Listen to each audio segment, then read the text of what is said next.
Ich wollte heute mal ein altes Video durchgehen und zwar war das damals das Skandal-Hörgeräte-Abzocke-Video. Es ist aber eigentlich immer noch aktuell und deswegen habe ich mir gedacht, schauen wir es uns mal zusammen an und ich reagiere dann einfach drauf. Los geht's. Ein Beitrag ist noch gar nicht gesendet und schon versucht man, uns unter Druck zu setzen. Unser angekündigter Bericht über Hörgeräte hat offenbar für große Aufregung in der Branche gesorgt. In einer E-Mail droht uns ein Branchenmitglied, man habe gute Beziehungen zu Bundestagsabgeordneten und einflussreichen Menschen in. Ja, also so ein Video, ich weiß auch nicht wieso, aber da sind sie alle wie die aufgescheuchten Hühner. Und dass jemand da gleich mit sowas droht, habe ich noch nie gehört, aber das glauben wir jetzt einfach mal. Ja, aber der scheint schon ein bisschen Angst zu haben. Der Wirtschaft. Angst vor einer Veröffentlichung?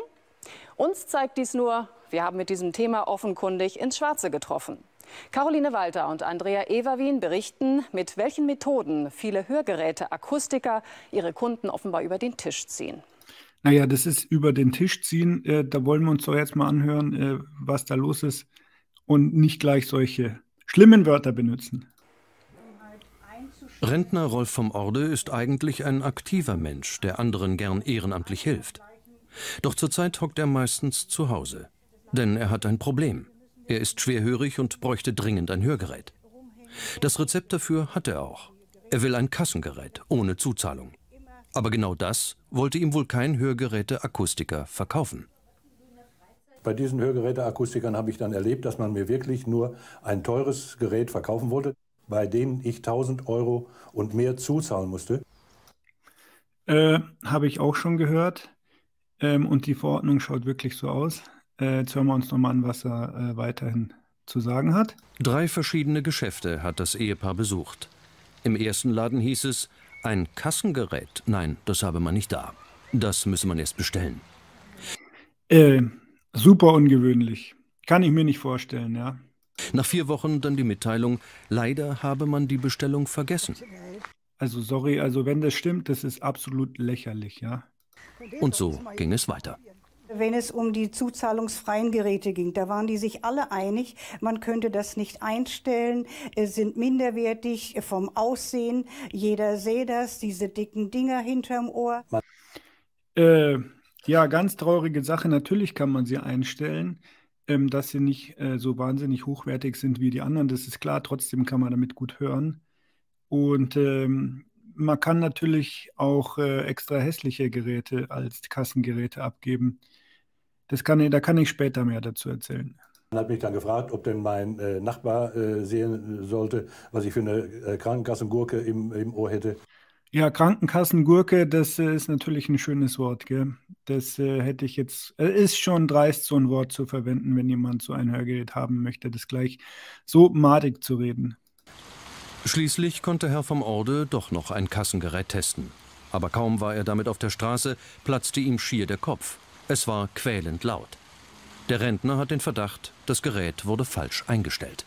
Man hat dann das Gefühl, diese Einstellungen werden absichtlich vorgenommen, um diese Geräte eben schlecht zu reden, um dann ein ja, das kann man jetzt so nicht beweisen, aber habe ich schon gehört, soll vorkommen, ja. teures Gerät zu kaufen, wo man dann die entsprechenden Zuzahlungen leisten muss. Zwischen 1.300 und 2.000 € sollte er aus eigener Tasche dazuzahlen. Nur dann hätte er ein vernünftiges Gerät. Absoluter Quatsch. Das Rentnerpaar fühlte sich enorm unter Druck. Vom Orde ließ sich überreden, einige teure Geräte zu testen, wollte sie dann aber nicht. Nachdem ich diese zahlungspflichtigen Geräte dann zurückgegeben habe, bin ich derart herauskomplimentiert worden, dass man gesagt hat, Sie haben, mit anderen Worten, Sie haben hier nichts mehr zu suchen. Oh je, ganz, ganz trauriger Fall, ja. Aber dass das gleich bei mehreren Akustikern hintereinander passiert, ist echt eine Blamage, ja. Diese billigen Geräte verkaufen wir nicht. Die Folge? Bis heute hat Herr vom Orde kein Hörgerät, trotz Verordnung vom Arzt. Ein unglaublicher Vorgang findet man beim Bundesverband der Verbraucherzentralen.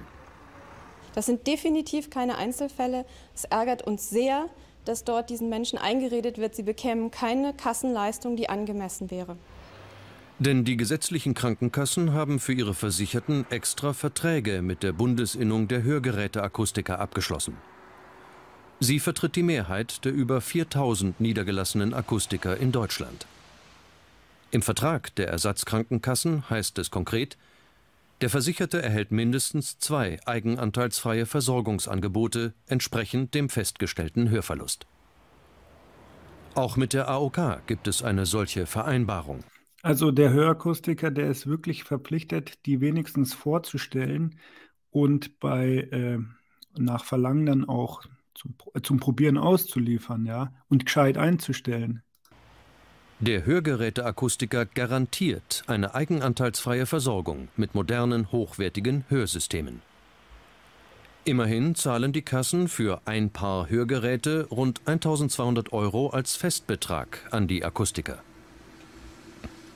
Sie bekommen zum Festbetrag für die Kassen ein Hörgerät, das Ihnen nicht nur ermöglicht, in einem ruhigen Raum ein Gespräch zu führen, sondern eben auch in einem lauten Raum ein Gespräch zu führen oder auch einen Zuruf über eine Straße hinweg.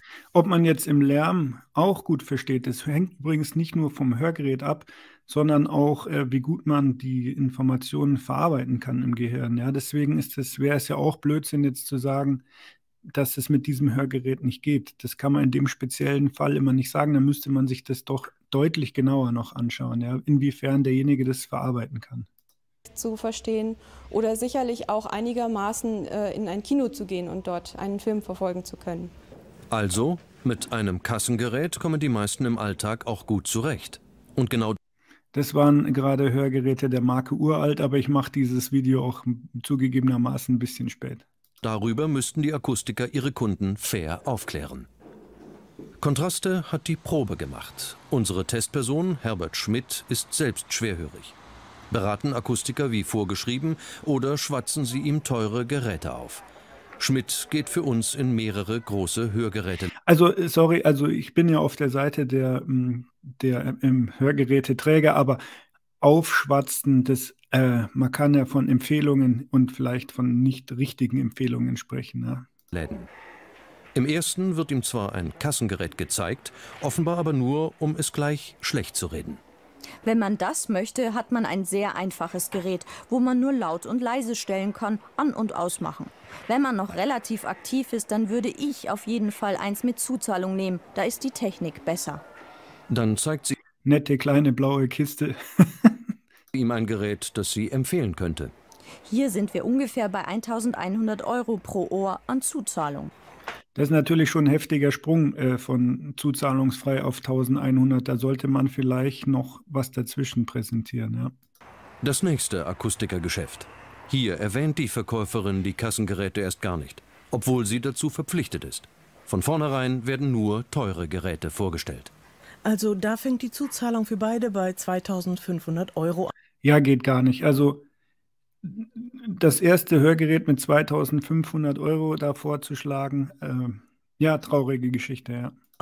Das sind dann Hörgeräte von führenden Herstellern. Als unser führende Hersteller haben auch günstige Hörgeräte, ja, so ist es ja nicht. Rentner schluckt, kommt ein scheinbar großzügiges Angebot. Also wir bieten auch immer Ratenzahlung an. Herr Schmidt fragt jetzt selbst nach einem Kassengerät, ob er mal eins sehen könnte. Die Verkäuferin behauptet, sie hätte keins da, nur etwas Ähnliches. Aber das sind Geräte, die alles gleich laut machen. Die unterscheiden nicht zwischen Sprache und Störlärm. Am Ende rät sie Rentner Schmidt zu Hörgeräten ab einer Rentner Schmidt, sehr gut. Zuzahlung von 2.300 €. Selbst unsere Testperson zeigt sich beeindruckt von solchen Verkaufskünsten. Ich glaube doch, dass man dann ganz oft zu diesen teuren Geräten greifen würde. Kennen Sie jemanden, der das auch gemacht hat? Ja, ich habe sowas, mein Freund hat das gemacht und der hat pro Gerät 2.000 € bezahlt. Wir sind in Mannheim beim Akustikergeschäft Coop. Seit 50 Jahren werden hier Hörgeräte verkauft. Viele davon sind Kassengeräte.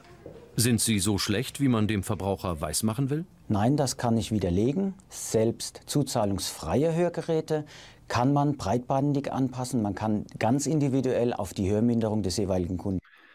Was er jetzt damit breitbandig anpassen meint, das weiß ich jetzt ehrlich gesagt nicht, breitbandig anpassen. Ja. hat er sich komisch ausgedrückt. Eingehen. Es gibt Automatiken, die entsprechend die Hörsituationen mit umschalten. Bei Coop sieht man es kritisch, mit welchen Tricks manche in der Branche arbeiten, um dem Kunden günstige Geräte auszureden. Teilweise muss ich ganz ehrlich sagen, ich sehe, dass einfach Hörgeräte möglicherweise nicht richtig dargestellt oder eingestellt werden, um den Kunden zu verunsichern, um natürlich auch mittel- oder hochpreisig verkaufen zu können. Also genau, da hat der Kollege Coop was angesprochen, was böse klingt, aber hier und da tatsächlich so praktiziert wird.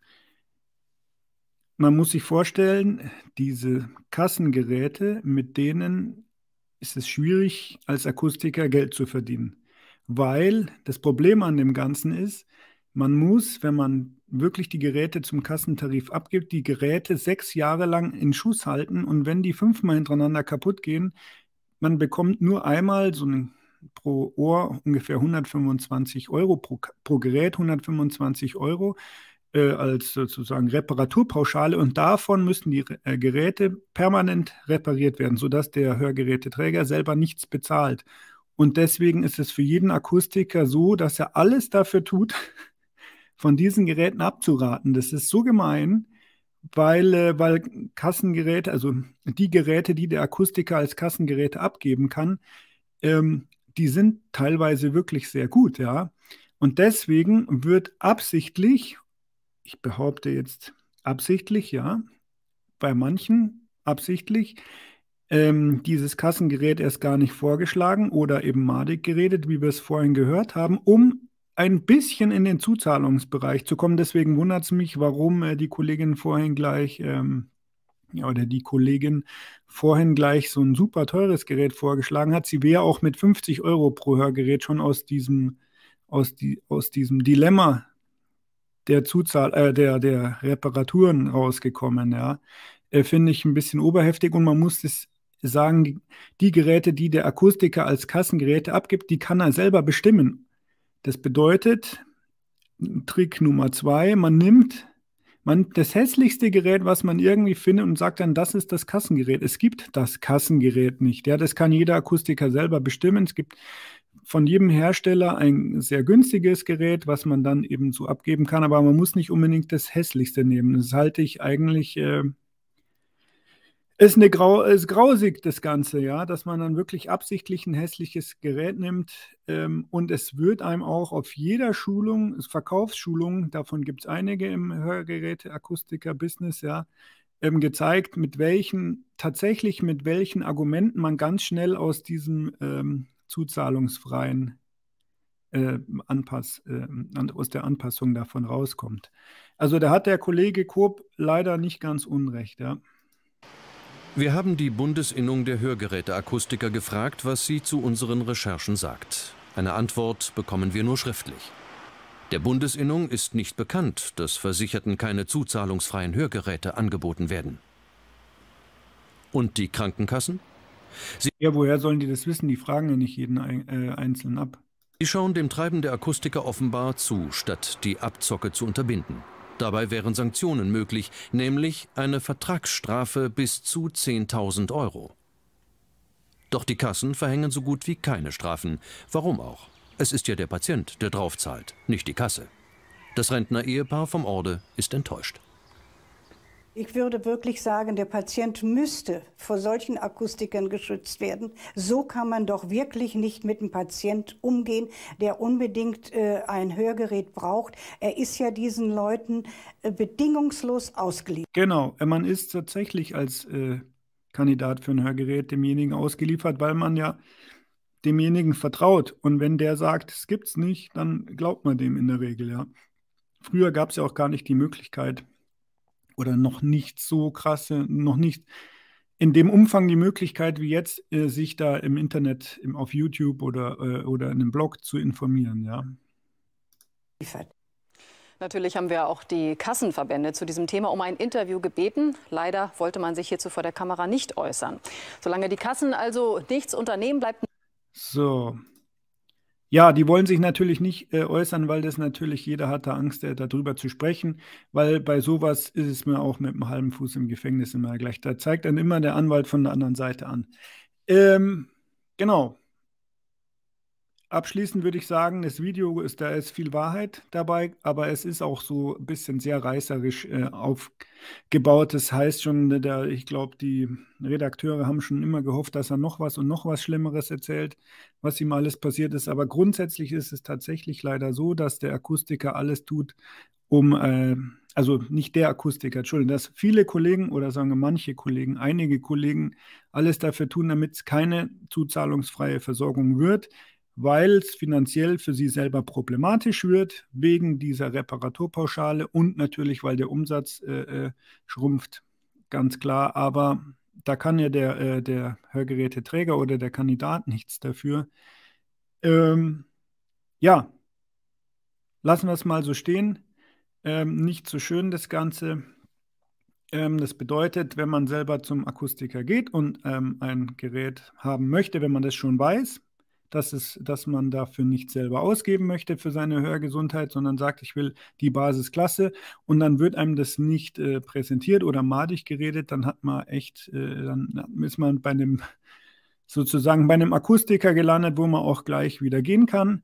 Wenn man wissen möchte, zu welchem Akustiker man gehen kann, dann empfehle ich euch auf www.hörgeräte-insider.de zu gehen und da findet ihr mein Partnernetzwerk und das verlinke ich euch unten im Video und bei diesen Akustikern könnt ihr euch darauf verlassen, dass die euch auch gerne Hörgeräte ohne Zuzahlung anpassen. Und wenn nicht, dann schreibt es mir gleich an hi@hörgeräte-insider.de. So, das war das letzte Wort dazu. Bis zum nächsten Video. Ciao, ciao.